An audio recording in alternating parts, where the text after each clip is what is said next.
Welcome to college study daily university. So आज की video में हम पढ़ने वाले हैं बिजनेस स्टैटिस्टिक्स का प्रैक्टिकल। तो चलिए शुरू करते हैं। अब हम चलते हैं क्वेश्चन नंबर 2 पे। देखो क्वेश्चन नंबर 2 ना रिग्रेशन का है। क्या लिखा है? The following data related to mark scored by student in statistics and English is collected.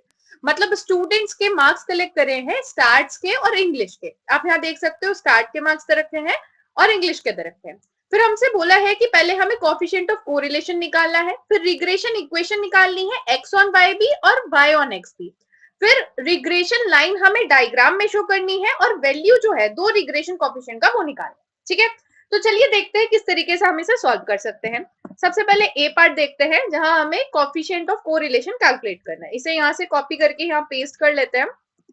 ठीक है, अब देखो किस तरीके से हम इसे कैलकुलेट करेंगे। तो इसके लिए ना हमें ज्यादा मेहनत नहीं करनी, हमारे पास डायरेक्ट इसका फॉर्मूला है, आपको अब दिख ही गया होगा। ये कोर एल फंक्शन हमारे पास है। अब इसमें हमें ना दो इनपुट डालने हैं, मतलब एक्स डालना है और वाई डालना है। तो अब हम क्या करेंगे कि यहाँ पे स्टार्ट के मार्क्स मेंशन कर देंगे, कॉमा लगा के इंग्लिश के मार्क्स डाल देंगे। ठीक है, और एंटर कर देंगे। आ गया हमारे पास कोएफिशिएंट ऑफ कोरिलेशन। बस इस तरीके से आपको ये वाला करना है। मैं इसे यहाँ पे साइड में शो कर देती हूँ ताकि आपको पता लगे कि कौन सी चीज हमने यूज करी। अब आ जाते हैं रिग्रेशन इक्वेशन पे। तो देखो इसको करने के ना कई सारे मेथड है रिग्रेशन इक्वेशन निकालने के, बट मैं सबसे इजीएस्ट मेथड देख रही हूँ। सबसे इजीएस्ट मेथड मैं आपको बताने वाली हूँ जो आपने पहले भी शायद पढ़ा होगा। देखो आपको क्या करना है, डेटा टैब पे जाना है। डेटा टैब पे जाने के बाद यहाँ पे डेटा एनालिसिस पे जाना है। यहाँ पे ना आपका फंक्शन है रिग्रेशन का, इसको ओके करना। अब क्या करना है, देखो हमें क्या निकालना है, y ऑन x। तो मैं ना सबसे पहले तो आपको यहाँ पे मेंशन कर देती हूँ कि कौन सी चीज को मैं y कंसीडर कर रही हूँ और कौन सी चीज को मैं x कंसीडर कर रही हूँ। तो जो स्टार्ट के मार्क्स हैं, यहाँ पे जो स्टार्ट के मार्क्स हैं उन्हें मैं x कंसीडर कर रही हूँ। ठीक है, x कंसीडर कर रही हूँ, और जो इंग्लिश के मार्क्स है उसको मैं y कंसीडर कर रही हूँ। यहाँ पे मेंशन कर देती हूँ y, ताकि बिल्कुल भी कंफ्यूजन ना रहे कि कौन सी चीज y है कौन सी चीज x है। अब हमें पता है कि कौन सी चीज हमारी y है और कौन सी चीज x है। ठीक है, अब देखो अब फिर से हम डेटा टैब पे जाएंगे, डेटा एनालिसिस पे क्लिक करेंगे, हमारा ये रिग्रेशन खुल जाएगा, इसको सेलेक्ट कर लेंगे। अब हमें ना इनपुट रेंज डालनी है y। तो अब हमें पता है कि हमारा y क्या है, मार्क्स इन इंग्लिश, x क्या है, मार्क्स इन स्टैट। हम इक्वेशन कौन सी निकाल रहे हैं, पहले y on x, y on x की इक्वेशन निकाल रहे हैं। तो हम यहाँ पे सेलेक्ट कर लेंगे, हम यहाँ पे y वाले मार्क्स सेलेक्ट कर देंगे। ठीक है, उसके बाद हम यहाँ पे x वाले मार्क्स सेलेक्ट कर देंगे, x वाले मार्क्स सेलेक्ट करते हैं। ठीक है, इतना होने के बाद हमें आउटपुट रेंज देनी है कि कहाँ पे हमें आउटपुट चाहिए। तो आउटपुट रेंज हम दे देते हैं कि हमें यहाँ पे आउटपुट चाहिए। ठीक है, इतना करने के बाद ओके कर देंगे। और यहाँ पे देखो इतनी बड़ी जो ये समरी है आउटपुट की वो आपको दिख रही होगी, ये आ गई है। अब इस पूरी समरी में से ना हमारे बस जो लास्ट वाली ये टेबल है, लास्ट वाली टेबल में भी जो बस ये दो चीज है ये इंपॉर्टेंट है।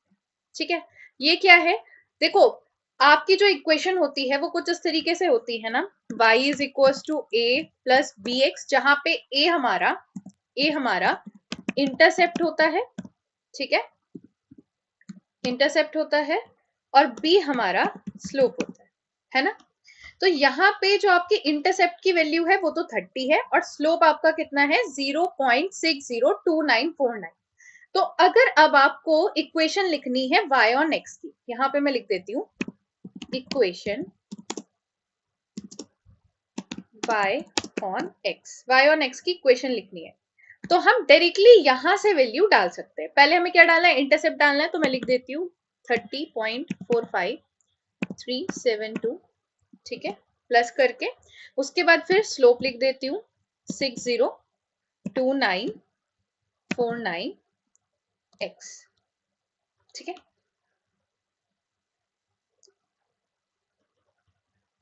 ये हटाना पड़ेगा क्योंकि ये फिर इसको कंसीडर्ड कर लेगा कि इक्वेशन। ठीक है, ये हमारी हो गई इक्वेशन, पहली इक्वेशन जो कि है y ऑन x की।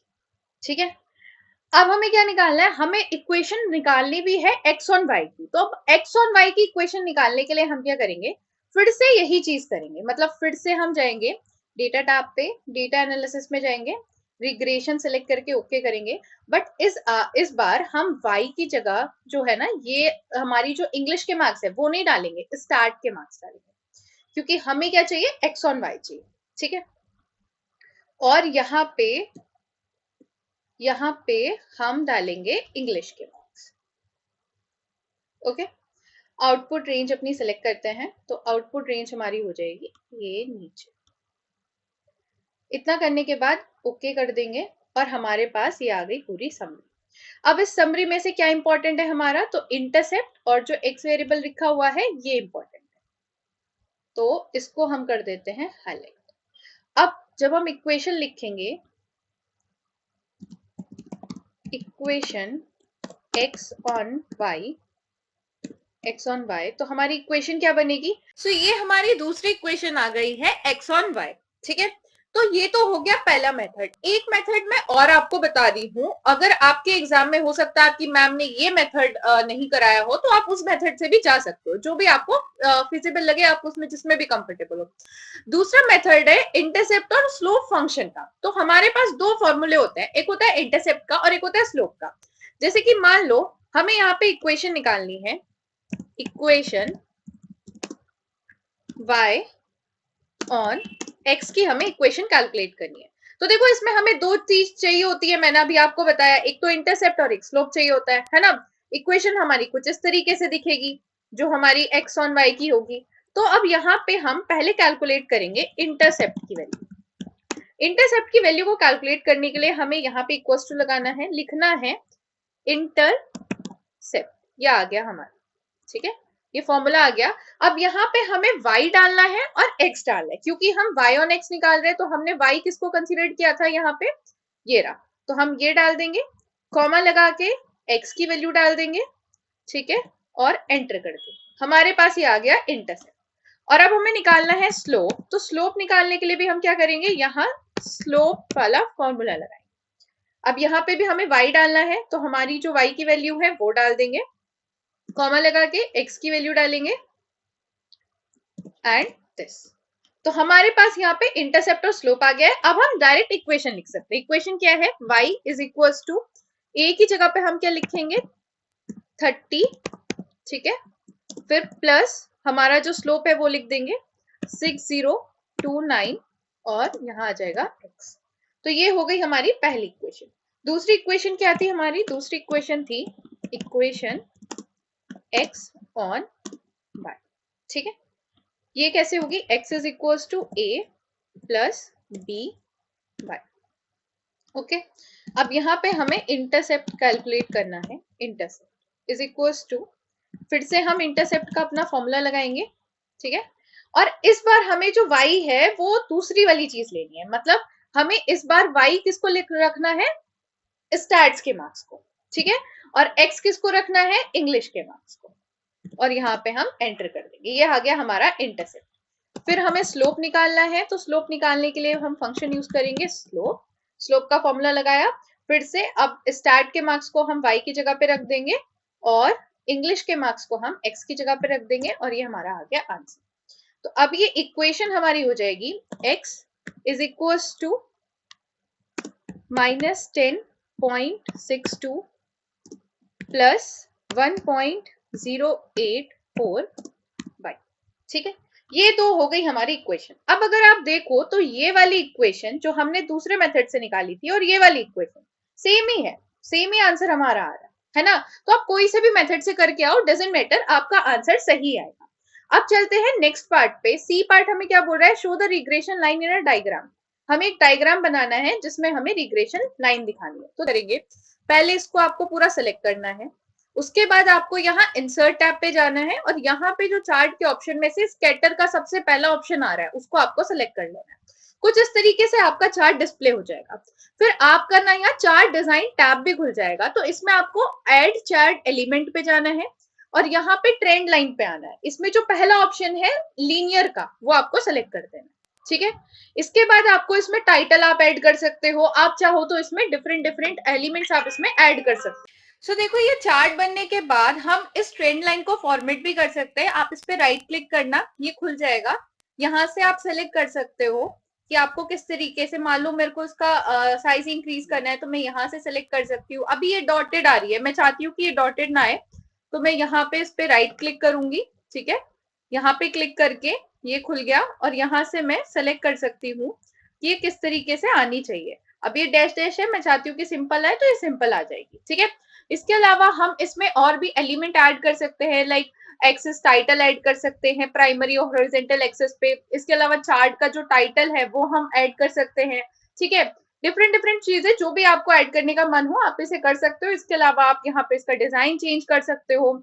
और एक चीज और करना, यहाँ पे राइट क्लिक करना, फॉर्मेट ट्रेंड लाइन पे जाना और इसे सबसे नीचे जाके डिस्प्ले इक्वेशन ऑन चार्ट कर देना। ये जरूरी है, ये जरूरी है, डिस्प्ले इक्वेशन ऑन चार्ट जरूर कर देना। ठीक है, तो ये आपका पूरा चार्ट जो है बनके तैयार हो गया। अब चलते हैं नेक्स्ट पे। नेक्स्ट है value of two regression coefficient. जो दो रिग्रेशन कॉफिशिएंट हमने पढ़े हैं थ्योरी में, उनकी वैल्यू हमें यहाँ पे डिस्प्ले करनी है।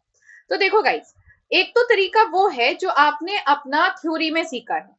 अब पहले तो ये समझो कि रिग्रेशन कॉफिशिएंट कौन से होते हैं। तो एक होता है बी एक्स वाई, ठीक है, और दूसरा होता है बी वाई एक्स, है ना, यही तो होते हैं ना दो रिग्रेशन कॉफिशिएंट। और ये रिग्रेशन कॉफिशिएंट हमारे स्लोप ही तो होते हैं ना, जब हम इक्वेशन लिखते हैं तो यही तो स्लोप होते हैं ना। अब देखो, एक तरीका तो ये है कि आप जो है स्टैंडर्ड डेविएशन का जो फॉर्मूला था, क्या था, correlation coefficient into standard deviation of X divided by standard deviation of Y. ऐसे करके जो फॉर्मूला था आप इससे निकाल सकते हो, या फिर डायरेक्टली आप क्या करो, यहाँ टाइप करो स्लोप। ठीक है, ये खुल जाएगा। फिर यहाँ पे हमें एक्स और वाई निकालना है, तो फिर हम क्या करेंगे, यहाँ से x के मार्क्स सिलेक्ट करेंगे, ठीक है, कॉमा लगाएंगे, यहाँ से y के मार्क्स सिलेक्ट करेंगे और ब्रैकेट बंद करके एंटर कर देंगे। ये आ गया हमारा value of regression coefficient of x on y। ठीक है, अब हमें y ऑन x चाहिए तो स्लोप फंक्शन लगाएंगे। अब पहले हम y को सिलेक्ट करेंगे, यहाँ ऊपर जाके जो y की वैल्यू है उनको सिलेक्ट करेंगे, कॉमा लगाएंगे, x की वैल्यूज को सिलेक्ट करेंगे और ये हमारा हो जाएगा एंड। ठीक है, ये आ गया हमारी value of two regression coefficient, आप देख सकते हो। तो ये एक सिंपल तरीका है जो आप लगा सकते हो, बहुत ही फिजिबल भी है, क्योंकि देखो आपने थ्योरी में जैसा किया वो बात अलग थी, बट जब आपके पास डायरेक्ट फॉर्मूला है तो फिर आपको क्यों ही इतनी मेहनत करनी है। बट अगर फिर भी आपको लगता है कि आपको इस तरीके से नहीं करना और जिस तरीके से आपकी टीचर ने कराया है, या फिर आपको जिस तरीके से थ्योरी में करा है, तो आप वैसे भी कर सकते हो। आप यहाँ पे क्या कर सकते हो कि देखो, आर का जो कोरिलेशन कोफिशिएंट है वो तो हमने यहाँ पे निकाला ही है ना।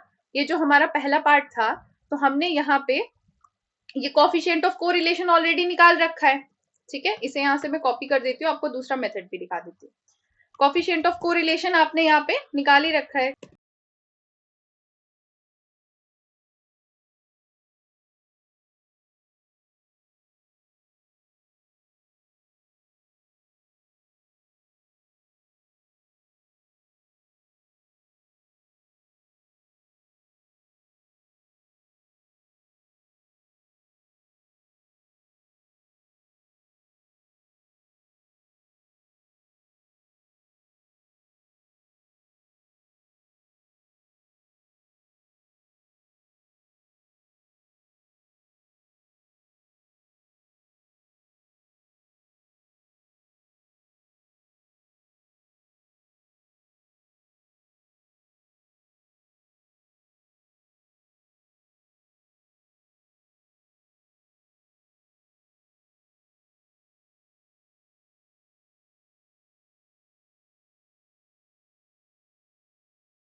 तो देखो जो वैल्यू है टू रिग्रेशन कोफिशिएंट की, वो एक मेथड तो मैंने आपको बता दिया कि आप डायरेक्ट स्लोप फंक्शन का यूज करके निकाल सकते हो। इसके अलावा जो दूसरा मेथड है आप यूज कर सकते हो, that is standard deviation method. तो अब इसमें आपको क्या करना है कि हमने यहाँ पे स्टैंडर्ड डेविएशन कैलकुलेट करेंगे एक्स एंड वाई की, और फिर coefficient of correlation with the help of standard deviation के फॉर्मूले से हम निकालेंगे द टू रिग्रेशन कोफिशिएंट। ठीक है, तो स्टैंडर्ड डेविएशन ऑफ एक्स को कैलकुलेट करने के लिए हमारे पास यहाँ पे फॉर्मूला होता है STD। ठीक है, ये जो स्टार्टिंग वाला ही फॉर्मूला है इसको हम लेंगे, और जो हमारी एक्स की वैल्यूज हैं उनको हम यहाँ से सेलेक्ट कर लेंगे। ठीक है, और एंटर। यहाँ पे standard deviation of x calculate हुआ है, सिमिलरली हम स्टैंडर्ड डेविएशन ऑफ वाई को कैलकुलेट करेंगे, सेम फॉर्मूला का यूज करेंगे, ऊपर से वाई की सारी वैल्यूज सेलेक्ट करेंगे। ठीक है, और एंटर कर देंगे। अब देखो हमें रिग्रेशन कोफिशिएंट निकालना है एक्स ऑन वाई का। तो अब एक्स ऑन वाई का रिग्रेशन कोफिशिएंट निकालने के लिए आप इक्वल्स टू दबाएंगे, उसके बाद जो कोफिशिएंट ऑफ कोरिलेशन है वो सेलेक्ट करेंगे, मल्टीप्लाई का साइन लगाएंगे, ब्रैकेट स्टार्ट करेंगे। फिर आपको यहाँ पे standard deviation of x select करना है, डिवाइड करना है स्टैंडर्ड डेविएशन ऑफ वाई। ये आपका पहला रिग्रेशन कोफिशिएंट आ गया। दूसरा रिग्रेशन कोफिशिएंट निकालने के लिए हम फिर से इक्वल्स टू दबाएंगे, कोफिशिएंट ऑफ कोरिलेशन को सेलेक्ट करेंगे, मल्टीप्लाई देन ब्रैकेट। इस बार हम पहले स्टैंडर्ड डेविएशन ऑफ y लेंगे और फिर उसको डिवाइड करेंगे स्टैंडर्ड डेविएशन ऑफ x से, एंड एंटर। तो देखो ये आपका दूसरा मेथड है कोफिशिएंट ऑफ रिग्रेशन कोफिशिएंट को कैलकुलेट करने का। आपको जो मेथड सुटेबल लगे आप उस मेथड से अपने एग्जाम में क्वेश्चन करके आ सकते हो। सो यहाँ पे हमारा दूसरा क्वेश्चन है जो कि इंडेक्स से है। आपका जो यूनिट 5th था ना वो आपका इंडेक्स से रिलेटेड था। अगर आपने यूनिट 5th पढ़ लिया है तो बहुत अच्छी बात है, आपको प्रैक्टिकल में बहुत आसानी होगी। नहीं भी पढ़ा है तो ध्यान से बस चीजें आपको समझनी है। देखो यहाँ पे हमें प्राइस इंडेक्स कैलकुलेट करने के लिए कहा है, लेस्पियर, पाशे और फिशर। ठीक है, तो सबसे इंपॉर्टेंट है कि हमें इनका फॉर्मूला पता होना चाहिए। देखो अगर आपको इसका फॉर्मूला पता है ना तो इसकी कैलकुलेशन में कुछ भी नहीं है, बहुत आसान है, बस मल्टीप्लाई करनी है चीजों की। तो लेस्पियर का फॉर्मूला क्या है कि P1 इंटू Q0, इसका सम करके डिवाइड कर देंगे P0 इंटू Q0 से, इंटू 100। पाशे में क्या है P1 into Q1 divide by sum of P0 into Q0। ठीक है, और फिशर के अंदर क्या है कि हमें स्क्वायर रूट करना होगा जो भी आंसर पाशे और लेस्पियर का आएगा। ठीक है, अब यहाँ पे आप एक चीज देख रहे होंगे कि इस फॉर्मूले के अंदर ये वाली चीज भी सबस्क्रिप्ट में होनी चाहिए थी, बट वो नहीं है। वो इसीलिए नहीं है क्योंकि मुझे आपको बताना है कि किस तरीके से आप इसे सबस्क्रिप्ट में कन्वर्ट करेंगे, because formatting is very important in your practical exam. Mostly सभी बच्चों का जो आंसर होगा वो सही होगा, बट तुम्हें डिफरेंशिएट कौन कैसे करेगा उससे, उन बच्चों से तुम्हारी फॉर्मेटिंग। तो आपको कंट्रोल 1 दबाना है, ये डायलॉग बॉक्स खुल जाएगा, यहाँ से सबस्क्रिप्ट का ऑप्शन सेलेक्ट करना है और ओके कर देना। अब देखो हमें समझ आ रहा है कि हमें क्या क्या कॉलम्स कैलकुलेट करने हैं अपनी आगे की कैलकुलेशन के लिए। हमें P1 इंटू Q0 कैलकुलेट करना है। ठीक है, इसके अलावा हमें P1 इंटू Q1 कैलकुलेट करना है। इसके अलावा हमें P0 इंटू Q0 कैलकुलेट करना है, और हमें कैलकुलेट करना है P0 इंटू Q1। ठीक है, हमें ये सारी वैल्यूज जो है वो कैलकुलेट करनी है। अब फटाफट इनकी फॉर्मेटिंग कर लेते हैं। फॉर्मेटिंग में क्या है कि हम इन्हें सेलेक्ट करेंगे, कंट्रोल 1 दबाएंगे और सबस्क्रिप्ट पे क्लिक कर देंगे। ठीक है, इस तरीके से हम इसकी प्रॉपर फॉर्मेटिंग कर लेंगे। अब देखो फॉर्मेटिंग हो गई है, अब हमें क्या करना है P1 इंटू Q0 को फाइंड करना है। तो इसके लिए हम क्या करेंगे, P1 सेलेक्ट करेंगे, मल्टीप्लाई का साइन लगाएंगे और यहाँ पे हम Q0 सेलेक्ट कर लेंगे, एंटर करेंगे, वैल्यू आ गई। अब आपको इसको क्लिक करना है सेल पे, और सेल के बिल्कुल एच पे आपको कर्सर रखना है। जब ये कुछ इस तरीके से बदल जाए तो इसको ड्रैग डाउन कर देना है। ठीक है, अगर आपका फिर दूसरा हमें क्या करना है, P1 इंटू Q1 करना है। तो यहाँ पे आप करो P1, फिर मल्टीप्लाई का साइन लगाओ Q1, और जैसे हमने पहले ड्रैग डाउन किया था उसी तरीके से यहाँ ड्रैग डाउन करेंगे। सिमिलरली हमें P0 सेलेक्ट करना है और Q0 सेलेक्ट करना है, एंटर कर देंगे और यहाँ पे इसे ड्रैग डाउन कर लेंगे। बाद में आता है P0, तो यहाँ पे P0 लेंगे, देन इसके बाद हम Q1 ले लेंगे एंड एंटर करेंगे एंड इसको ड्रैग डाउन कर देंगे। फॉर्मेटिंग इज वेरी इंपॉर्टेंट, तो यहाँ से इसको सेलेक्ट करेंगे। ठीक है, अब यहाँ पे बॉर्डर में जाएंगे और ऑल बॉर्डर कर देती हूँ। ठीक है, ऑल बॉर्डर कर दिया मैंने यहाँ पे, और इसको हाईलाइट करने के लिए यहां से हाईलाइट कर लेंगे, ठीक है। अब हमें कुछ नहीं करना, अब हमें डायरेक्ट फॉर्मूले लगाने हैं। अब देखो फॉर्मूले ताकि सिंपल तरीके से लग जाए, तो इसलिए हम सारे कॉलम्स का सम निकाल लेते हैं, इंडिविजुअली सारे कॉलम्स का सम निकाल लेते हैं, वरना हमें फॉर्मूले लगाने में दिक्कत आ सकती है। हमें बहुत सारे ब्रैकेट्स का यूज करना पड़ सकता है, और जब भी ब्रैकेट का यूज करते हैं तो कहीं ना कहीं गलतियां होने के चांसेस ज्यादा रहते हैं, और मैं नहीं चाहती कि आप थोड़ा सा आलस करने के चक्कर में गलतियां करते हो, ठीक है। तो इतना हो गया। अब इसके बाद हमें डायरेक्टली बस यहाँ पे फॉर्मूले लगाने हैं। हमें क्या चाहिए, P1 इंटू क्यू जीरो, तो P1 इंटू क्यू जीरो वाली हमारी वैल्यू ये रही, डिवाइड कर देंगे इसको P0 Q0 वाली वैल्यू से, ठीक है। अब इसको पूरे को करेंगे ब्रैकेट में, और फिर उसके बाद इसकी मल्टीप्लाई करेंगे हम 100 से। ध्यान रखना ब्रैकेट लगाने के बाद ही 100 से मल्टीप्लाई करनी है, बिना ब्रैकेट के करोगे तो दिक्कत आएगी, ठीक है। देन हमें क्या करना है, P इंटू Q1 करना है, तो यहाँ पे हमारी ये वाली वैल्यू निकाल के हमने रखी है, दूसरी वैल्यू हमारी ये रही, इसको भी डालेंगे ब्रैकेट में, ठीक है, इंटू 100 करते, ये आ गया, ठीक है। अब देखो फिशर निकालने के लिए हमें क्या करना है, यहाँ पे आप इक्वल्स टू लगाओ, SQRT करके हमारे पास एक फंक्शन होता है, ये क्या करता है, ये स्क्वायर रूट लगाता है, ठीक है। SQRT लेंगे, इसको सेलेक्ट करेंगे, मल्टीप्लाई करेंगे दूसरे को, और एंटर कर देंगे, ये हमारी फिशर की वैल्यू निकल गई। तो हमारा पूरा इंडेक्स का क्वेश्चन जो है वो कंप्लीट हो गया है। सो अब हम चलते हैं नेक्स्ट क्वेश्चन पे। हमारा नेक्स्ट क्वेश्चन जो है ना वो पिवट टेबल से रिलेटेड है। देखो पिवट टेबल आने के चांसेस ना आपके 80 to 90% है, क्योंकि बिजनेस स्टार्ट में आपकी एनालिटिकल थिंकिंग डेवलप करने की कोशिश की जाती है, और pivot table is about the analytical thinking. आप इसे रट नहीं सकते, कोई फॉर्मूला नहीं है स्पेसिफिक जो आप याद कर सको, आपको अपना दिमाग हमेशा इसमें लगाते रहना पड़ेगा। बट ये 7 क्वेश्चन करने के बाद जो मैंने पिवट टेबल के मैं यहाँ कराने वाली हूँ, आई होप आप सारी चीजें अच्छे से समझ जाओगे। तो चलिए शुरू करते हैं। सबसे पहला क्वेश्चन है, make a pivot table that show total yearly sales and total quarterly sale for each region, और सब टोटल जो है ना ईच ईयर का और ऑल क्वार्टर का वो अपीयर होना चाहिए। तो देखो इसको करना कैसे है, सबसे पहले हम क्या करेंगे, इंसर्ट टैब में जाएंगे, यहाँ से पिवट टेबल को सिलेक्ट करेंगे और यहाँ से ऑप्शन सिलेक्ट कर लेंगे। अब हमें टेबल या रेंज एंटर करनी है, तो ये जो पूरी टेबल है इसको हम सेलेक्ट करके यहाँ पे एंटर करेंगे, ठीक है। काफी बड़ी टेबल है, तो यहाँ पे से सिलेक्ट करते हैं, तो ये सिलेक्ट हो गई। अब मुझे जो आंसर चाहिए ना वो एग्जिस्टिंग वर्कशीट में ही चाहिए, तो कहाँ पे चाहिए वो वाला एरिया भी मुझे सेलेक्ट करना पड़ेगा।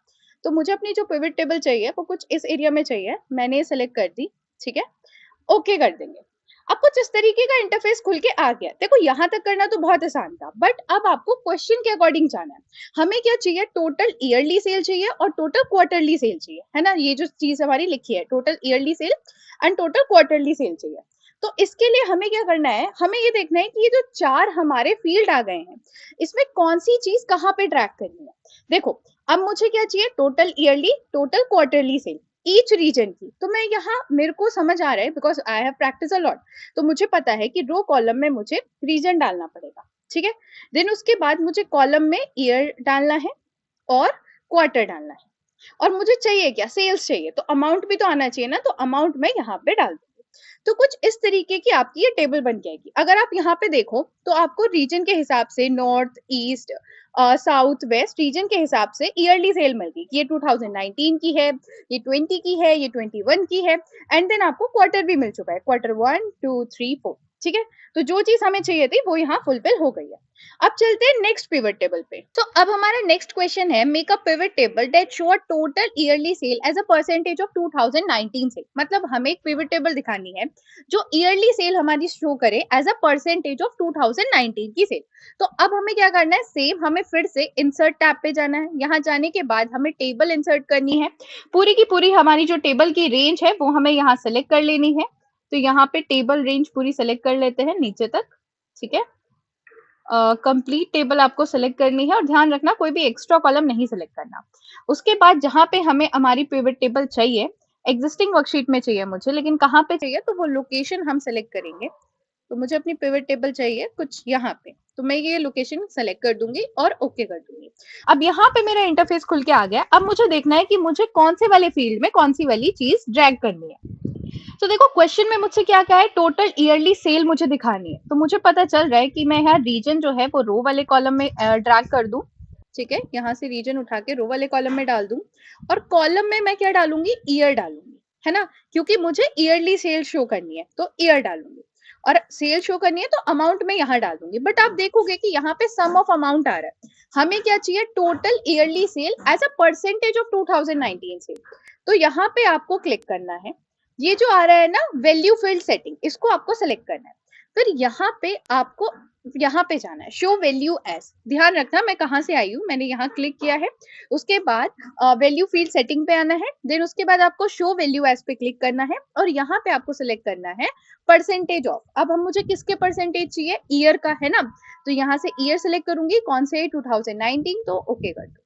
तो यहाँ पे मेरी जो ये टेबल शो हो गई है ना, वो भी यहाँ पे आप देख सकते हो ईयरली बेसिस पे मुझे शो हो रही है कि 2019 में जो परसेंटेज है वो 100 है, उसके बाद 2020 में कितनी कितनी परसेंटेज, 2021 में कितनी है, ये सब। और यहाँ पे ये हैश हैश सिंबल आ रहा है ना, तो इसका मतलब कुछ नहीं है, स्पेस कम है, तो इसको बढ़ा लेना, ठीक है। अब इतना करने के बाद हम चलते हैं नेक्स्ट क्वेश्चन पे, make a pivot table that show total yearly sales with enabling drill to detail option. तो देखो अब इसमें क्या करना है, हमें फिर से एक पिवट टेबल इंसर्ट करनी है, तो मैं यहाँ पे इंसर्ट टैब पे क्लिक करूंगी, और मुझे फिर से वही काम करना है जो अब तक मैं करती आई हूँ, कि मेरे को यहाँ पे पिवट टेबल बनानी है। तो यहाँ पे पिवट टेबल मैंने सेलेक्ट किया, ठीक है, पूरी की पूरी table as it is select करेंगे जैसे पहले करते आ रहे हैं हम। यहाँ से पूरी टेबल हम सेलेक्ट करेंगे एंड तक, कंप्लीट टेबल, कुछ भी एक्स्ट्रा मत सेलेक्ट करना वरना वो एरर आपको शो करेगा, ठीक है। तो ये टेबल थोड़ी लॉन्ग है बट ठीक है, आपको एक्सप्लेन करने के लिए डेटा ज्यादा लिया है ताकि कुछ भी पॉइंट मिस ना हो। तो यहाँ पे हमारी टेबल सेलेक्ट हो गई है, एग्जिस्टिंग वर्कशीट के अंदर ही मुझे अपनी पिवट टेबल चाहिए, तो मैं उसकी लोकेशन सेलेक्ट करूंगी, यहाँ पे क्वेश्चन नंबर 3 है तो यहीं पे मेरी ये लोकेशन हो जाएगी, और ओके कर दूंगी। तो देखो अब मुझे इसमें क्या करना है, यहाँ पे अब ये पूरा खुल गया है, और क्वेश्चन के हिसाब से मुझे चीजें डालनी है। क्वेश्चन क्या है, make a pivot table that show total yearly sale with enable drilling to the detail option. तो मेरे को ईयर को डालना है रो में, ठीक है, और यहाँ पे आप देख सकते हो कि किस तरीके से आ रहा है, ठीक है। और हमें क्या करना है, सेल्स दिखानी है, तो अमाउंट को मैं वैल्यू में डाल दूंगी। अब आप यहाँ देख सकते हो कि मेरे को टोटल सेल्स मिल गई है ईयर वाइज जो मेरे को शो करनी थी। अब यहाँ पे ना एक चीज और मेंशन करी गई है कि आपको ड्रिल ऑप्शन करना है, ताकि ड्रिल टू डिटेल ऑप्शन। अब इसके लिए आपको क्या करना है, देखो कोई नई चीज नहीं है, आपको किसी भी वैल्यू पे डबल क्लिक करना है, यहाँ पे इसे कट करो, यहाँ पे किसी भी वैल्यू पे डबल क्लिक करना, और आपके पास एक यहाँ पे टेबल निकल के आ जाएगी, और यही है ड्रिल, इसे ही कहते हैं ड्रिल। अब देखो अगर मैं वापस जाऊं तो यहाँ पे ये डिटेल 1 करके बन गई है। तो इसे कैसे करा है मैंने, कोई सी भी वैल्यू पे डबल क्लिक कर देना बस, और आपकी ये जो शीट है अलग से वो बन के आ जाएगी, जो पूरी की पूरी डिटेल में होगी। बस यही शीट आपको एग्जाम में दिखानी है अपने एग्जामिनर को करके कि हाँ हमें ड्रिल करना आता है। चलिए अब नेक्स्ट क्वेश्चन पे चलते हैं, पिवट टेबल के। तो हमारा नेक्स्ट क्वेश्चन क्या कहता है कि make a pivot table that show client wise sale and year should appear column wise for a client. देखो क्लाइंट वाइज सेल दिखानी है, और जो ईयर्स अपीयर होने चाहिए ना वो कॉलम वाइज होनी चाहिए क्लाइंट के लिए। तो अब हमें फिर से पिवट टेबल इंसर्ट करनी है, तो इंसर्ट टैब पे जाके पिवट टेबल इंसर्ट कर। तो देखो मैंने पिवट टेबल यहाँ पे इंसर्ट कर दी है। अब बस हमें जो मेन काम करना है वो यही है कि कौन से वाले फील्ड में हमें क्या चीज ड्रैग करके डालनी है। तो देखो क्वेश्चन को एक बार फिर से पढ़ते हैं। हमें क्या बोला गया है कि हमें शो करनी, एक पिवट टेबल बनानी है जो कि हमें क्लाइंट वाइज सेल शो करें, और ईयर जो है वो हमारा कॉलम में अपीयर होना चाहिए, ये चीज कही गई है। यहाँ पे पिवट टेबल क्लिक कर लेंगे, अगर ऐसा कुछ होता है तो आप भी ऐसे क्लिक करके इसको निकाल सकते हैं, साइड में इंटरफेस फिर से आ जाएगा। तो देखो अब इसके लिए मुझे क्या करना है कि मैं ना क्लाइंट को रो में ड्रैग करूंगी, ये जो क्लाइंट है ना इसको रो में ड्रैग करूँ, ठीक है। यहाँ पे अपनी टेबल पे ध्यान रखेंगे किस तरीके से हमारी टेबल दिख रही है, यहाँ पे रो में आ गई। कॉलम पे हमें क्या शो करना है, ईयर शो करना है। तो सिंपल है कि हम जो है ईयर को कॉलम में ड्रैग कर देंगे, और हमें सेल शो करनी है तो अमाउंट को हम वैल्यूज में ड्रैग कर देंगे। हमारी सिंपल टेबल इस तरीके से बन के आ गई है। हमें क्लाइंट शो हो रहे हैं, ईयर्स जो है वो कॉलम में शो हो रहे हैं, ग्रैंड टोटल शो हो रहा है, और पूरी टेबल कंप्लीट हो गई। अब चलते हैं नेक्स्ट क्वेश्चन पे। नेक्स्ट क्वेश्चन क्या बोलता है कि make a pivot table that show date wise sale and group them into the month. देखो ये बहुत ही अच्छा क्वेश्चन है, क्योंकि ग्रुप के क्वेश्चन कई बार बच्चे गलत करते हैं बिकॉज कोई कराता भी नहीं है उन्हें, बट एग्जामिनर के ये बहुत ही फेवरेट क्वेश्चन होते हैं जहां पे आपको ग्रुप करना होता है। तो इसके लिए भी हमें एक पिवट टेबल इंसर्ट करनी है, तो चलिए उसको इंसर्ट करते हैं। देखो यहाँ पिवट टेबल मैंने इंसर्ट कर ली है। अब हमें बस फील्ड में जो कॉलम्स हैं, जो भी हमारे फील्ड्स हैं वो ड्रैग करने हैं, रो में, कॉलम में, फिल्टर में और वैल्यू में। तो देखो हमें क्या करना है, सेल शो करनी है। तो यहाँ मेरे को सिंपल समझ आ रहा है कि अमाउंट मेरा वैल्यूज में चला जाएगा, ठीक है। उसके बाद मुझे क्या करना है कि मुझे अपनी जो सेल्स है वो शो करनी है डेट वाइज, है ना, डेट वाइज शो करनी है। तो मेरा जो रो है उसके अंदर मैं डेट डाल दूँ, है ना, डेट वाइज शो करनी है तो डेट डाल दूंगी। अब एक बार देख लेते हैं कि किस तरीके से हमारी टेबल बन के आ रही है। देखो टेबल हमारी कुछ इस तरीके से बन के आ रही है, बट यहाँ पे ईयर वगैरह सब कुछ आ गए हैं, तो इनको रिमूव कर देते हैं। क्वार्टर्स, मंथ सब कुछ ही आ गया है, तो सिर्फ डेट को रखेंगे, हम डेट को रखेंगे बस। तो देखो यहाँ पे डेट वाइज हमारी सेल्स आ गई है। बट हमें आगे एक चीज और बोली है कि हमें ना इसे ग्रुप करना है। तो ग्रुप करने के लिए क्या करेंगे, किसी भी डेट पे, किसी भी डेट पे राइट क्लिक करना है।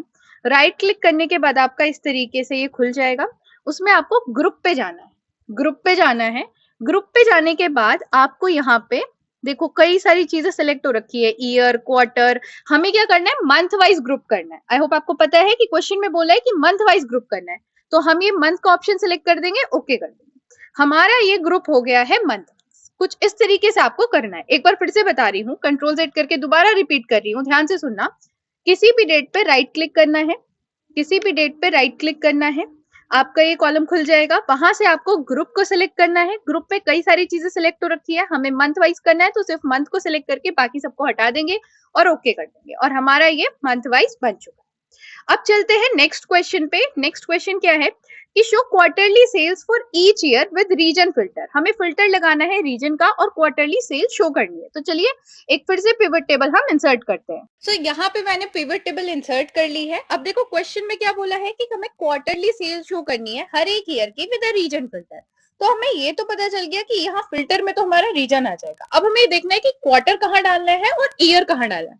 तो देखो यहाँ रो में हमारा ईयर आएगा, ठीक है, और क्वार्टर हमारा कॉलम में आएगा। अगर आपको चीजें ना भी समझ है ना पिवट टेबल में कि किस तरीके से डालनी है, तो आप इसको देख के एनालाइज कर सकते हो कि कैसे हम चीजें डालें कि हमारी चीजें बिल्कुल वैसे दिखे जैसे हमें चाहिए। जैसे जो चीज हम ढूंढना चाहते हैं वही हम आराम से एनालाइज कर पाए। अगर आप इसे यहाँ डाल के देखो तो चीजें इस तरीके से दिख रही है, क्या ये सही है? नहीं है। तो इसलिए हम इसे इस तरीके से डालेंगे। अब अमाउंट भी हमें डालना पड़ेगा, क्योंकि देखो अमाउंट नहीं डाला तो हमारे पास कोई वैल्यू नहीं आ रही। अमाउंट डाल दिया और यहाँ पे हम रीजन में फिल्टर डाल देंगे। ये यहाँ पे हमारा फिल्टर आ गया। यहाँ पे अभी ऑल सेलेक्ट हो रखा है, जरा इन नंबर्स पे ध्यान रखना। इस नंबर पे ध्यान रखो, 9826 करके है, ठीक है। मैं आपको डिफरेंस दिखा रही हूँ। मैंने यहाँ पे सेलेक्ट किया मल्टीपल आइटम, ऑल की जगह मैंने सिर्फ ईस्ट और नॉर्थ सेलेक्ट कर दिया। अब देखो वो नंबर चेंज हो जाएगा। नंबर चेंज हो गया क्यों? क्योंकि ये जो सेल्स है हमारी ये सिर्फ 2 रीजन की आई है। हमने क्या किया, रीजन के हिसाब से फिल्टर लगा दिया। बस यही हमारा क्वेश्चन हमसे चाहता था। नेक्स्ट हमारा क्या है कि make a bar diagram for a question number 6। जो क्वेश्चन नंबर 6 हमने बनाया है उसके लिए हमें बार डायग्राम बनाना है। तो देखो यहाँ पे पहले तो मैं ये सारा फिल्टर हटा दूंगी, ठीक है। सेलेक्ट सब कुछ ही सेलेक्ट कर लेते हैं ताकि हम ढंग से बार डायग्राम बना सके। फिर पिवट एनालिसिस में जाएंगे। यहाँ पे हमारा ये सॉरी डिजाइन में जाएंगे, नहीं एनालिसिस में जाते हैं। यही हमें चार्ट जो है सेलेक्ट कर देगा, ठीक है। यहाँ पे ये हमें चार्ट सेलेक्ट कर देगा, बता देगा कि कौन सा चार्ट हमें करना चाहिए। तो देखो यहाँ पे पिवट चार्ट आ गया। यहाँ पे हमारा पहला ही आ रहा है, ये कॉलम है, लेकिन हमें तो बार चार्ट सेलेक्ट करना है। बार चार्ट ये वाला हम सेलेक्ट कर लेंगे, ठीक है, ओके कर देंगे। और यहाँ पे हमारा ये बार चार्ट दिख रहा है। अब देखो यहाँ पे ना आप इसमें कई सारी चीजें ऐड कर सकते हो। जैसे कि आप पहले तो इसका डिजाइन वगैरह सब चेंज कर सकते हो डिजाइन में जाके, ठीक है, किस तरीके से आपको शो करना है। मेरे को ये थोड़ा अच्छा लग रहा है तो इसे शो कर देता है। इसके अलावा ऐड एलिमेंट में करके आप एक्सेस के टाइटल डाल सकते हो, प्राइमरी एक्सेस पे क्या रखना चाहते हो और ये दूसरी एक्सेस पे, वर्टिकल एक्सेस पे क्या रखना चाहते हो। यहाँ से आप इन सारी चीजों को डाल सकते हो। मैं डाल के नहीं दिखा रही, बट आप इन्हें डाल सकते हो, कुछ भी आप डालना चाहो तो, ठीक है। फिर चार्ट का टाइटल जो है वो भी आप डाल सकते हो। जैसे मान लो चार्ट का टाइटल मैं यहाँ पे डालना चाह रही हूँ कि सेल्स, मैं सिर्फ आपको अभी ऐसे ही डाल के दिखा रही हूँ, sales by filter of region. आप अपने हिसाब से जो भी क्वेश्चन है उसको एनालाइज करके अपने हिसाब से टाइटल डाल देना, ठीक है। और ये सब डालना है, मतलब एग्जाम में आपको ये सारी चीजें करके आनी है। आपको चार्ट का टाइटल भी मेंशन करके आना है, वर्टिकल अपनी हॉरिजेंटल वर्टिकल एक्सिस का नेम भी, लेबल भी मेंशन करके आना है, because these are the parameters to give you a marks, ठीक है। टीचर आपको इन्हीं बेसिस पे जज करेगी, तो आपको ये सारी चीजें वहां पे करके आनी है। इसके अलावा भी अगर आपको कोई एलिमेंट ऐड करना चाहते हो जैसे डेटा लेबल, सेंटर, ये सब भी आप ऐड कर सकते हो, ठीक है। ये चीज भी आपकी बढ़िया। इसी के साथ हमारा जो है पिवट टेबल के सारे क्वेश्चन है ये कंप्लीट हो गए। गाइस मुझे पता है कि क्वेश्चन करने के बाद भी ना अभी आपको ये लग रहा होगा कि मैम ने बता दिया तो सारी चीजें समझ आ रही हैं, बट खुद से करने बैठेंगे तो हमसे तो कैसी होगी, होगी। चीजों को समझो, इसको दोबारा देखो, रिवाइंड करके खुद से प्रैक्टिस करो, थोड़े बहुत और क्वेश्चंस जो होंगे पिवट टेबल के वो भी निकाल के प्रैक्टिस करो, तो तुम्हें चीजें समझ आएंगी। पिवट टेबल का जो मेन एम है वो यही है कि आप बहुत आसानी से जो डेटा है उसको एनालाइज कर सको। तो क्वेश्चन को देखो कि क्वेश्चन आपसे क्या मांग रहा है, क्या आपको चीजें निकालनी है, उस हिसाब से फिर इन 4 फील्ड के साथ आपको खेलना है, यही कह सकती हूँ मैं, खेलना है। ठीक है, अब हम चलते हैं नेक्स्ट क्वेश्चन पे जो कि हमारा मीन, मीडियन, मोड वगैरह से रिलेटेड है। तो चलिए अब इस क्वेश्चन को देखते हैं और शुरू करते हैं। अब हम चलते हैं नेक्स्ट क्वेश्चन पे। देखो नेक्स्ट क्वेश्चन में हमसे क्या कहा गया है कि हमें पहले रेंडम नंबर जनरेट करने हैं 10 से 100 के बीच में और 30 रेंडम नंबर जनरेट करने हैं। अब इसके लिए ना हमारा एक फंक्शन होता है दैट इज रेन बिटवीन का। देखो ये आ गया, इसको हमने सेलेक्ट किया, कहां से कहां तक करने, 10 से 100 तक करना है, तो हम इसे सेलेक्ट कर लेंगे, एंटर कर देंगे, हमारा एक रेंडम नंबर जनरेट हो गया। अब हमें 30 करना है, तो कुछ नहीं करना है, इस पे आप क्लिक करो, एज पे रखो अपना कर्सर, ये प्लस साइन में कन्वर्ट हो जाएगा, इसको नीचे आपको ड्रैग डाउन करना है अप टू 30। ठीक है, अप टू 30 ड्रैग डाउन करना है, ये रेंडम नंबर आपके जनरेट हो गए। अब अगर आपको ये देखना है ना कि 30 हुए भी हैं या नहीं हुए हैं, तो यहाँ पे आप काउंट फंक्शन लगा के देख सकते हो। देखो ये वैसे एक्स्ट्रा है, मैं सिर्फ बता रही हूँ, आपके अभी क्वेश्चन में तो इसकी जरूरत नहीं है, बट हाँ अगर आपको पता होगा तो बढ़िया है, आगे तो वैसे हम इसे पढ़ेंगे। तो देखो अभी 32 हो रखे हैं ये, तो 2 एंट्रीज हम डिलीट कर देते हैं। ठीक है, 2 एंट्रीज में डिलीट कर देती हूँ। Okay, let delete them.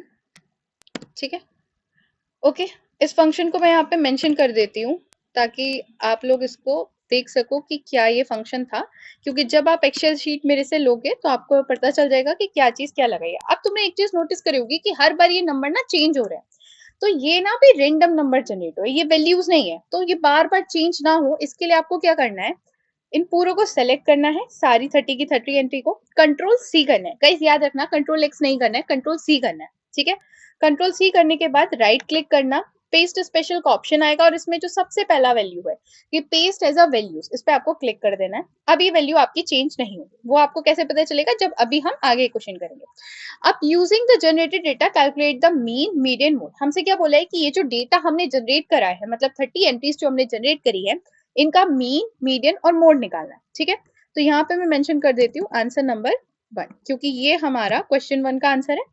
ठीक है, यहाँ पे इसको इससे डिस्प्ले कर देती हूँ। अब हम चलते हैं आंसर नंबर 2 पे, यहाँ पे लिखते हैं आंसर नंबर 2। प्रॉपर आपको भी लिख के आना है, ऐसे नहीं कि कुछ भी कर दिया, मेंशन करके आना कि आंसर 2 है, ये 3 है, ताकि आपके एग्जामिनर को भी दिखे कि हाँ बच्चे ने ढंग से किया है। अब देखो सबसे पहले हम कैलकुलेट करेंगे मीन। मीन निकालने के लिए आपके पास जो एक्सेल में फॉर्मूला है that is average. Average, average का यूज करके ये पूरी वैल्यूज हम सेलेक्ट कर लेंगे 30 की 30। ठीक है, एंड एंटर, हमारा ये कैलकुलेट होके आ गया है मीन। कैसे कैलकुलेट किया, एवरेज की हेल्प से कैलकुलेट किया, इसे मैं यहाँ पे डिस्प्ले कर देती हूँ। ठीक है, नेक्स्ट हमें क्या कैलकुलेट करने को बोला है, हमें मीडियन कैलकुलेट करने को बोला है, तो उसके लिए हमारे पास जो फंक्शन है एक्सेल में दैट इज मीडियन। ठीक है, अब यहाँ पे मैं डायरेक्टली लिख लेती हूँ P6 और रेंज क्या है P35 तक, मुझे यहाँ से दिख ही रही है कि रेंज क्या है, तो मैं यहाँ से डायरेक्टली मेंशन कर देती हूँ, ये मेरा मीडियन निकल के आ गया। अब मुझे नेक्स्ट क्या बोला है, मोड कैलकुलेट करने के लिए, तो यहाँ पे मोड फंक्शन का हम यूज करेंगे। गाइस याद रखना आपको सिंगल मोड यूज करना है, सिंगल मोड यूज करना है। ठीक है, देन उसके बाद यहाँ पे सेम रेंज में मेंशन कर देती हूँ P6 to P35 and just enter. ठीक है, हमारा सेकंड क्वेश्चन भी कंप्लीट हो गया मीन, मीडियन, मोड का। थर्ड बोला है कि हमें स्टैंडर्ड डेविएशन निकालना है, वेरिएंस निकालना है एंड कोएफिशिएंट ऑफ वेरिएंस निकालना है। तो यहाँ पे हम मेंशन कर लेते हैं आंसर नंबर 3। ठीक है, आंसर नंबर 3 इसको मेंशन कर लेते हैं, आंसर 3। अब सबसे पहले हम निकालेंगे स्टैंडर्ड डेविएशन। ठीक है, स्टैंडर्ड डेविएशन के लिए हमारे पास एक फंक्शन है STDEV। आपको याद रखना है कि आपको ये पॉपुलेशन वाला लेना है, पॉइंट P मतलब पॉपुलेशन, क्योंकि आपके सिलेबस में, आपकी गाइडलाइंस में साफ साफ लिखा है कि आपको पॉपुलेशन वाला यूज करना है, तो वही यूज करना है। ठीक है, आपको पूरी एंट्रीज यहाँ सेलेक्ट कर लेनी है P6 से P35 तक और एंटर कर देना। ये आपका स्टैंडर्ड डेविएशन कैलकुलेट हो गया। अब नेक्स्ट हमें कैलकुलेट करना है वेरिएंस, तो यहाँ पे हम लिख लेते हैं वेरिएंस। ठीक है, वेरिएंस के लिए भी हमारे पास यहाँ फॉर्मूला है वेर, और ये आ गया फॉर्मूला। यहाँ पे डाल देना है आपको एंट्री। आपको बस फॉर्मूला याद रखना है, बाकी कैलकुलेशन तो खुद ही सारी एक्सेल कर देगा और आपका ये वेरिएंस कैलकुलेट हो गया। अब हमें जो कैलकुलेट करना है ना, that is coefficient of variance. अब कोफिशिएंट ऑफ वेरिएंस निकालने के लिए हमें एक फॉर्मूला खुद से याद करना पड़ेगा, क्योंकि कोफिशिएंट ऑफ वेरिएंस का कोई भी डायरेक्ट फॉर्मूला यहाँ पर नहीं है।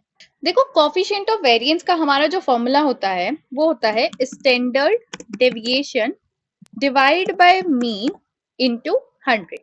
ये हमारा वो फॉर्मूला होता है जो मैंने आपको थ्योरी में पढ़ाया था, और इसी फॉर्मूले की हेल्प से हम यहाँ पे कोफिशिएंट ऑफ वेरिएंस को कैलकुलेट करेंगे। इसीलिए मैं बोल रही थी कि आपको थोड़ा थ्योरी पता होना चाहिए, बट नहीं भी पता है तो आप इस फॉर्मूले को याद रख लेना कि ये फॉर्मूला मैम ने बताया था और हमें ये फॉर्मूला डायरेक्ट एक्सेल में नहीं मिलने वाला।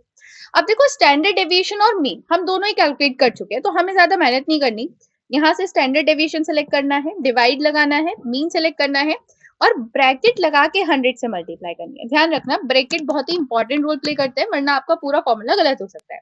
एंड एंटर कर देना, आपका कोफिशिएंट ऑफ वेरिएंस सेलेक्ट हो गया। तो यहाँ पे हमारा क्वेश्चन नंबर 3 भी कंप्लीट हो गया। अब चलते हैं नेक्स्ट क्वेश्चन पे। नेक्स्ट क्वेश्चन क्या बोला है, calculate the first quartile, second quartile and third quartile. आगे भी कुछ है क्या इसके? Let me check. नहीं, थर्ड क्वार्टाइल ही ठीक है। तो गाइस देखो, सेकंड क्वार्टाइल आपका क्या होता है, मीडियन होता है। जिन लोगों ने नहीं पढ़ा थ्योरी में उन्हें नहीं पता होगा, बट सेकंड क्वार्टाइल आपका मीडियन ही होता है। तो आप सेकंड क्वार्टाइल ऑलरेडी कैलकुलेट कर चुके हो, अगर दोबारा कैलकुलेट करना है तो आप सेकंड क्वार्टाइल लिखकर मीडियन का फॉर्मूला लगा सकते हो। मैं भी दोबारा आपको कैलकुलेट करके दिखा दूंगी। आपको फर्स्ट क्वार्टाइल और थर्ड क्वार्टाइल जो है वो मेन है। अब देखो, यहाँ पे जो डायरेक्ट फॉर्मूला है हम उससे भी जा सकते हैं, या फिर आप ना जो आपका थ्योरी वाला फॉर्मूला है, अगर आपको वो भी याद है एग्जाम में कि किस तरीके से थ्योरी से हम निकालते हैं क्वार्टाइल, आप उससे भी जा सकते हैं। तो यहाँ पे क्योंकि मैं तो एक्सेल ही सिखा रही हूँ आपको, तो मैं डायरेक्ट आपके फॉर्मूले से जाऊंगी, बिकॉज थ्योरी काफी लोगों को याद नहीं होगी। तो हमें निकालना है फर्स्ट क्वार्टाइल। फर्स्ट क्वार्टाइल, ठीक है। तो देखो, फर्स्ट क्वार्टाइल के लिए हमारे पास जो फॉर्मूला है ना, it is equals to quartile. हमारा जो क्वार्टाइल है ना, उसको हम यहाँ पर ले लेंगे। ये वाला क्वार्टाइल आपको लेना है, ठीक है, इंक्लूजन वाला। अब देखो, यहाँ पे हमें पूरा एरा देना है, तो P6 से हमारी रेंज तो हमें याद हो ही गई है P35 तक। अब यहाँ पे आपको ना, देखो आप देख रहे हो यहाँ पे फर्स्ट क्वार्टाइल के लिए आपको 1 दबाना है, सेकंड क्वार्टाइल के लिए मीडियन मतलब सेकंड क्वार्टाइल के लिए आपको 2 दबाना है, थर्ड क्वार्टाइल के लिए 3 दबाना है। अभी हम फर्स्ट क्वार्टाइल निकाल रहे हैं तो हम यहाँ वैल्यू 1 देंगे, एंटर कर देंगे। ये हमारा फर्स्ट क्वार्टाइल कैलकुलेट हो गया। अब हम कैलकुलेट करेंगे सेकेंड क्वार्टाइल। सेकंड क्वार्टाइल, अब देखो सेकंड क्वार्टाइल कैलकुलेट करने के आपके पास दो मेथड है। एक तो या तो आप मीडियन कैलकुलेट कर दो, मीडियन का फॉर्मूला लगा दो, जैसे मैंने अभी यहाँ पे आपको बताया था, ये वाला फॉर्मूला आप लगा सकते हो, है ना। या फिर आप क्वार्टाइल का जो फॉर्मूला हम यूज कर रहे हैं उससे भी जा सकते हो, क्वार्टाइल, ठीक है। यहाँ पे आप पूरा रेंज सेलेक्ट कर दो, P6 to P35, है ना। देन उसके बाद आप 2 यहाँ पे कर दो और एंटर। देखो, मीडियन आपकी थी 55.5, आपका सेकंड क्वार्टाइल भी वही है, क्योंकि मीडियन ही आपकी सेकंड क्वार्टाइल होती है। थर्ड क्वार्टाइल भी हमें कैलकुलेट करना है, तो थर्ड क्वार्टाइल भी कैलकुलेट करेंगे। स्पेलिंग गलत हो गई है, इसे हटा देती हूँ, फिर से लिखती हूँ थर्ड क्वार्टाइल, ठीक है। तो यहाँ पे हम क्या करेंगे, क्वार्टाइल का फॉर्मूला लगाएंगे, क्वार्टाइल, अपनी रेंज सेलेक्ट करेंगे P6 to P35 and then comma लगा के 3 सेलेक्ट कर देंगे एंड एंटर, ठीक है। ये हमारी तीनों क्वार्टाइल कैलकुलेट हो गए हैं और हमारा जो क्वेश्चन नंबर 4 है वो भी हो गया इसी के साथ कंप्लीट। अब देखते हैं कुछ और बचा है क्या, हमें स्क्यूनेस एंड कर्टोसिस कैलकुलेट करनी है। गाइस देखो, यहाँ पे ना आप एक चीज और ध्यान रखना कि आपका वाइवा भी होगा, तो वाइवा के टाइम पे जो भी आपकी चीजें मैं यहाँ पे पढ़ा रही हूँ, जैसे फंक्शन, स्क्यूनेस, कर्टोसिस क्या होते हैं, तो उसका थ्योरेटिकली आप कैसे कैलकुलेट करते हो। अभी तो आप एक्सेल से डायरेक्ट फॉर्मूला लगा रहे हो, वो भी आप सीख कर जाना। अब यहाँ पे हम आंसर नंबर 5 अपना कैलकुलेट करेंगे, वो लिख लेते हैं। तो आंसर नंबर 5 क्या करना है हमें, कर्टोसिस और स्क्यूनेस। तो यहाँ पे पहले हम स्क्यूनेस कैलकुलेट करेंगे, स्क्यूनेस, ठीक है, स्क्यूनेस कैलकुलेट करेंगे। स्क्यूनेस कैलकुलेट करने का हमारे पास ये फॉर्मूला है स्क्यू, और ये पॉपुलेशन वाला हम सिलेक्ट कर लेंगे, ठीक है। वैसे स्क्यूनेस के फॉर्मूले के बारे में ऐसा कुछ गाइडलाइन में मेंशन नहीं था। Distribution around the mean, population वाले में क्या है, skewness distribution of population plus degree of symmetric around the mean. So अगर और आपके अगर मैम ने सिंपल स्क्यूनेस वाला कराया है तो आप सिंपल स्क्यू फॉर्मूला यूज कर सकते हो। बाकी गाइडलाइन में स्पेसिफिकली कुछ मेंशन नहीं है, तो मैं आपको दोनों से ही आंसर निकाल के दिखा देती हूँ। आपको जो ठीक लगे आपके एग्जाम में आपके टीचर के हिसाब से आप करके आ जाइएगा। अपने क्लासमेट से पता कर लीजिए। देखो यहाँ पे स्क्यूनेस ये आई है, दूसरे फॉर्मूले से निकाल देते हैं, सिंपल स्क्यूनेस वाले फॉर्मूले से। ठीक है, P6 to P35। Okay, except of correction, क्या करेक्शन, अच्छा ओके। तो देखो वैल्यू तो दोनों से सेम ही आ रही है, तो इसका मतलब है कि आप कोई सा भी फॉर्मूला लिख कर आ सकते हो, उसमें कोई दिक्कत नहीं है, दोनों से ही वैल्यू आपकी सेम ही आएगी। ठीक है, तो ऐसा कोई इश्यू नहीं है कि मैम पी वाला ही करना है। फिर भी मैं ये कहूंगी कि अगर आपकी मैम ने कोई स्पेसिफिकली कराया है कि आपको यही वाला फॉर्मूला यूज करना है, तो आप उसी से जाना। ठीक है, दूसरा हमें कटोसिस निकालना है। तो देखो कटोसिस निकालने का भी हमारे पास डायरेक्ट यहाँ फॉर्मूला है एक्सेल में, KURT। ठीक है, फिर यहाँ पे हमें बस रेंज देनी है। रेंज क्या है हमारी, P6 to P35। Okay, enter कर देंगे, यहाँ पे हमारा कटोसिस कैलकुलेट हो गया है। तो इसी के साथ हमारा आंसर नंबर 5 भी कंप्लीट हो गया है। यहाँ पे मैं मेंशन कर देती हूँ। गाइस चिंता मत करना, आपको जब मैं ये शीट दूंगी ना, जब प्रोवाइड करूंगी, तो सारे फॉर्मूले ढंग से साइड में लिखे होंगे, जैसे एवरेज, मीन, मीडियन के मैंने यहाँ पे लिखे हैं। अब हमें निकालना है डिस्क्रिप्टिव स्टैटिस्टिक्स। अब ये बहुत ही सही चीज है, क्यों? क्योंकि अब तक गाइस जो हमने कैलकुलेट किया है ना, ये सब भी तो डिस्क्रिप्टिव स्टैटिस्टिक्स ही है ना। तो मैम ने फिर अलग से आपने एक क्वेश्चन लिखा है, देखो कई बारी आपको आएगा कि calculate the mean, median, mode with the help of formulas. ठीक है, कई बारी आपको लिखा आ सकता है calculate the descriptive statistics with the help of data analysis. ठीक है, क्योंकि आपके सिलेबस में डेटा एनालिटिक टूल से भी डिस्क्रिप्टिव स्टैटिस्टिक निकालने को लिखा हुआ है, तो मैं वो भी आपको सिखा सकती हूँ। मतलब जो चीज अभी हमने इतने सारे फॉर्मूले से निकाली है, वो हमारे 3 स्टेप से निकल जाएगी। क्या करना है, हमें यहाँ डेटा टैब पे जाना है, बिल्कुल लास्ट में जाना है डेटा एनालिसिस पे। ठीक है, अगर किसी का डेटा एनालिसिस नहीं आ रहा है तो उसे परेशान होने की जरूरत नहीं, उसे जाना है फाइल्स पे। फाइल्स के अंदर फिर उसे यहाँ ऑप्शन पे जाना है। ऑप्शन पे जाने के बाद एडिन्स पे जाना है। ठीक है, एडिन्स में आपको यहाँ पे एनालिसिस टूल पैक जो है वो एक्सेल में ऐड करेंगे, और जैसे ही आप इसे ऐड करोगे डेटा एनालिसिस आपका यहाँ पे डिस्प्ले हो जाएगा। ठीक है, तो ये डेटा एनालिसिस का टूल हमारा डिस्प्ले हो गया। हमें निकालना क्या है, डिस्क्रिप्टिव स्टैटिस्टिक्स। इसको सेलेक्ट करेंगे, ओके कर देंगे। यहाँ पे हमें इनपुट रेंज बोला है, तो यहाँ पे हमारी ये जो पूरा रेंज है इसको मैं सेलेक्ट कर देती हूँ। खैर मेरे को तो याद ही हो गई है, तो अब यहाँ लिख देती हूँ। आपको क्या करना है, यहाँ ड्रैग करके सिलेक्ट कर लेना। ठीक है, याद हो मेरी तरह तो लिख देना, बहुत अच्छा है। और यहाँ समरी स्टार्ट का ऑप्शन आपको सिलेक्ट करना है। आउटपुट कहाँ चाहिए, तो मुझे आउटपुट इसी वर्कशीट में चाहिए, तो यहाँ पे मैं सेलेक्ट कर लेती हूँ कि मुझे आउटपुट कहाँ चाहिए, तो ये वाले एरिया में मुझे आउटपुट चाहिए। ठीक है, इतना करने के बाद हमें कर लेना है बस ओके। और यहाँ पे हमारा पूरा आंसर निकल कर आ गया है। देखो जो भी हमने मीन, मीडियन, मोड वगैरह सब कैलकुलेट किया था, सब यहाँ पे निकल के आ गया है। ठीक है, तो देखो ये भी एक तरीका होता है कैलकुलेशन करने का, और कई बार एग्जाम में हमसे यही पूछा जाता है कि आप जो है इसको कैलकुलेट करके एनालिटिकल टूल से करके बताओ, तो फिर आप ये वाला तरीका यूज करेंगे। ठीक है, यहाँ पे मैं मेंशन कर देती हूँ, उसका नाम चेंज कर देती हूँ। ये हमारा क्या है, स्टैटिस्टिक्स, स्टैटिस्टिक्स समरी। ठीक है, तो इसी के साथ आपका जो मीन, मीडियन, मोड वाले सारे क्वेश्चन हैं किस तरीके से आएंगे वो सब हमने कंप्लीट कर लिए हैं। अब चलते हैं नेक्स्ट क्वेश्चन पे। सो हमारा जो नेक्स्ट क्वेश्चन है ना, वो एक्सेल के बेसिक फंक्शंस के रिगार्डिंग है, लाइक काउंट, काउंटिव, सम इफ और इन सब। तो चलिए पहला क्वेश्चन देखते हैं। पहला क्वेश्चन है count total number of numeric entry in a quantity column, कि हमारा जो क्वांटिटी कॉलम है ना, उसमें टोटल न्यूमेरिक एंट्री कितनी है। तो इसको निकालने के लिए हम काउंट फंक्शन का यूज करेंगे। इस पूरी एंड यूनिट को सिलेक्ट करेंगे और एंटर कर देंगे। तो टोटल न्यूमेरिक एंट्री जो है हमारी वो 10 है। नेक्स्ट क्वेश्चन है count how many order are from Delhi. Guys ये दिल्ली नहीं होगा, ये यहाँ पे नॉर्थ दिल्ली है। ये थोड़ा मिस्टेक है, मिसप्रिंट है, ये यहाँ पे नॉर्थ दिल्ली है। ठीक है, तो टाइपिंग मिस्टेक थी, सही कर दी मैंने। यहाँ पे भी सही कर देते हैं कि how many order are from north Delhi हमें निकालना है। तो देखो सारे ही ऑर्डर दिल्ली से हैं, तो उसका कोई सेंस नहीं बनेगा। हमें नॉर्थ दिल्ली के ऑर्डर निकालने हैं। अब जब कभी भी हमें काउंट करना होता है कंडीशन की हेल्प से, तो हम काउंट इफ फंक्शन का यूज करते हैं। तो यहाँ पे मैं काउंट इफ फंक्शन लगा रही हूँ। यहाँ पे देखो पहले हमें रेंज सेलेक्ट करनी है। तो रेंज में हम क्या सेलेक्ट करेंगे कि कितने ऑर्डर हैं, तो हमें क्या करना है, काउंट सेलेक्ट करना है, तो ये वाली रेंज हम सेलेक्ट कर देंगे। अब हमें क्राइटेरिया देना है, तो क्राइटेरिया हम क्या देंगे, गाइस ये रेंज सेलेक्ट नहीं होगी, सॉरी सॉरी, ये वाली रेंज सेलेक्ट होगी ना, हमें काउंट करना है, ठीक है। तो ये रेंज सेलेक्ट हो गई। अब हमें क्राइटेरिया देना है। क्राइटेरिया क्या है कि नॉर्थ दिल्ली होना चाहिए, तो हम यहाँ लिख देंगे नॉर्थ, ठीक है, नॉर्थ, और एंटर कर दें।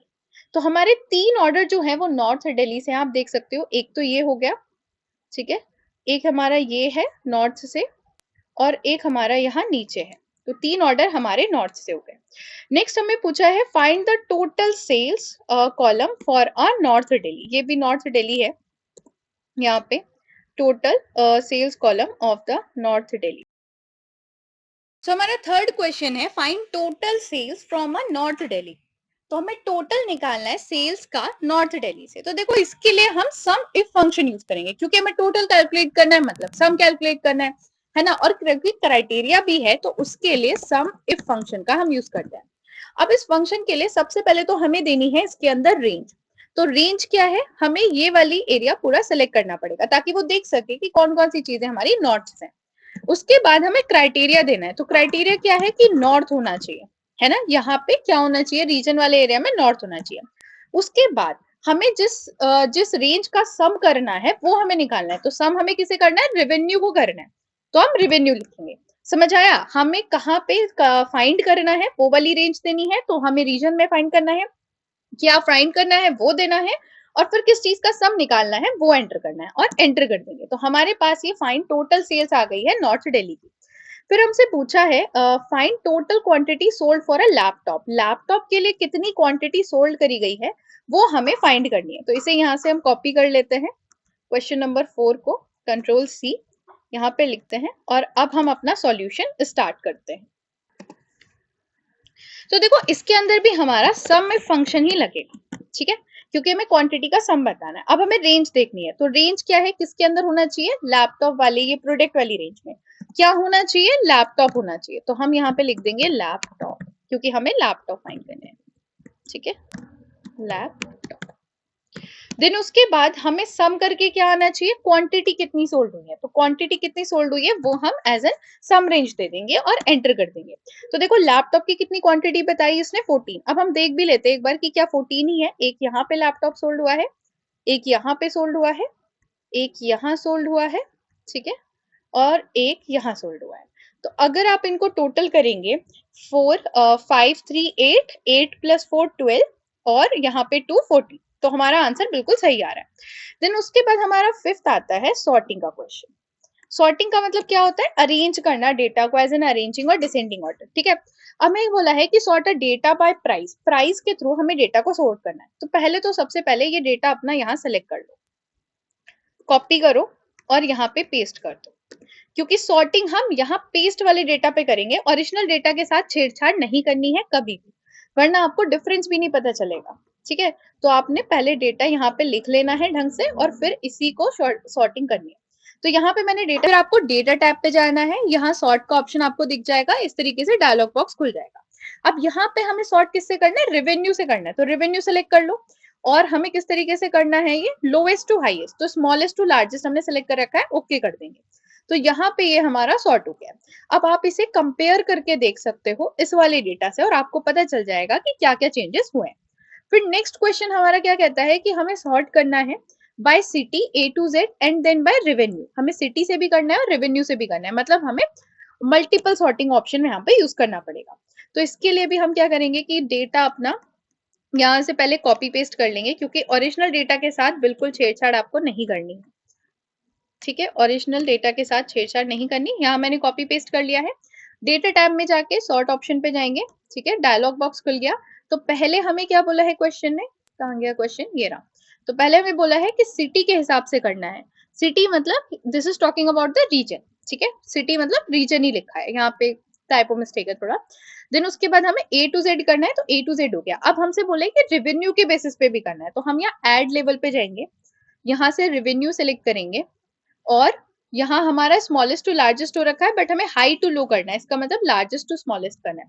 गाइस देखो एक चीज मैं और बता देती हूँ, यहाँ क्वेश्चन में तो नहीं है, बट मान लो यहाँ कोई ऐसी चीज दे रखी होती कि ना तो स्मॉलेस्ट टू लार्जेस्ट होता, ना लार्जेस्ट टू स्मॉलेस्ट होता, ना यहाँ पे A to Z वाली चीज होती, तो क्या करा जाता, तो आपको कस्टम लिस्ट में जाना था। यहाँ पे अपनी कस्टम लिस्ट को ऐड पे क्लिक करना था, यहाँ पूरी लिस्ट बनानी होती है आपको। मान लो मेरे को सॉर्ट करना है बाय मंडे, देन उसके बाद मुझे ट्यूसडे और थर्सडे के बेसिस पे मैंने ये लिस्ट बना ली। ये क्वेश्चन में है नहीं, बट आपके क्वेश्चन में अगर आ गया तो आप इसे कर सकते हो। आपको लिस्ट बना के यहाँ पे ऐड पे क्लिक कर देना है, इधर ऐड हो गया और इसे आप ओके कर सकते हो। बट हमारे क्वेश्चन में क्या रिक्वायरमेंट है, ए टू जेड, तो अभी हम वो सेलेक्ट कर रहे हैं और बाद में फिर लार्जेस्ट टू स्मॉलेस्ट, और हम ओके कर देंगे। तो यहाँ पे हमारा ये जो डेटा है ये सॉर्ट हो गया है बाय मल्टीपल सॉर्टिंग। पहले ये हुआ होगा रीजन के हिसाब से from A to Z and then by revenue. तो इसी के साथ आपके ये वाले क्वेश्चंस भी होते हैं कंप्लीट। गाइस अब ना आपको जो मैंने क्वेश्चन कराया था कोरिलेशन का और रिग्रेशन का, तो यहाँ पे एक चीज मैं और आपको कराना चाहती हूँ, दैट इज कोवेरेंस। देखो कोवेरेंस निकालने के लिए कोई इतना हार्ड नहीं है, कोवेरेंस भी बहुत ही आसान है क्योंकि डायरेक्ट हमारे पास फॉर्मूला है। अगर आपको क्वेश्चन में कोवेरेंस निकालने को आता है तो आपको यहाँ पे कोवेरेंस का फॉर्मूला यूज करना है, पी वाला, पॉपुलेशन वाला। फिर यहाँ पे आपको एरर देना है 1 and 2। तो यहाँ पे हमने फर्स्ट सिलेक्ट करके दे दिया, कॉमा लगाया, दूसरा सिलेक्ट करके दे दिया और ये एंटर कर दिया। तो इस तरीके से आप कोवेरेंस भी कैलकुलेट कर सकते हैं। ये मेरे से छूट गया था, आपके सिलेबस में है तो आ जाए फिर आप ना कर पाओ, इसलिए मैंने सोचा बताना ही सही रहेगा। तो यहाँ पे अब आपका पूरा जो प्रैक्टिकल है मेरी तरफ से तो कंप्लीट हो गया है। So thanks for watching. Video को लाइक करो, चैनल को सब्सक्राइब भी करो, वीडियो को हाइप भी करो। एंड गाइस अगर आपको ये एक्सेल शीट चाहिए जिसमें मैंने ये सारी चीजें लिखी हुई हैं, जिसे मैं और भी अच्छे से आपको बना के दूंगी, तो आप इन्हें बाय कर सकते हो with the help of Google form, और गूगल फॉर्म का लिंक आपको डिस्क्रिप्शन बॉक्स में मिल जाएगा वीडियो के। So thank you.